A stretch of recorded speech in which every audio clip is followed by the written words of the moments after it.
So guys, for the first step, you're going to head over to search and type in services. Click on it. And then once you're on this, you're going to click on any service one time and then click on P on your keyboard.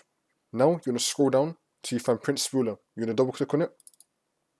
Now once you're on this, you're going to change the startup type to automatic and then click on start, which will then make the service status running, and then click on OK.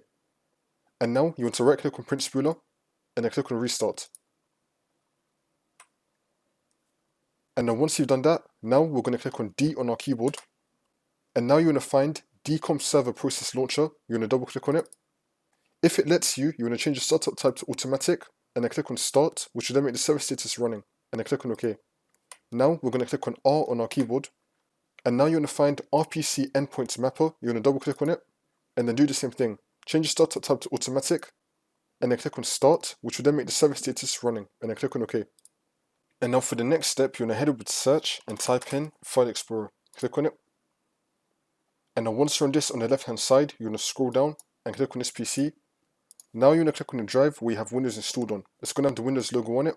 That's how you know it's the correct one. You're going to double click on it and then click on Windows. Now we're going to scroll down and then click on System 32.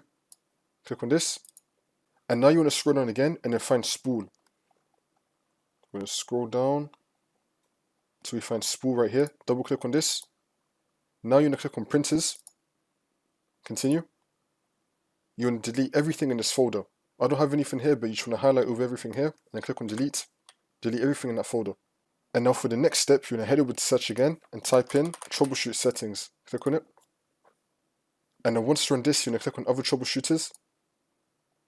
And now you're going to find Printer. Click on Run. Wait for this to load. And then once this loads up, you're going to click on Yes. Wait for this to load. And now you're going to scroll down and then click on No. Wait for this to load.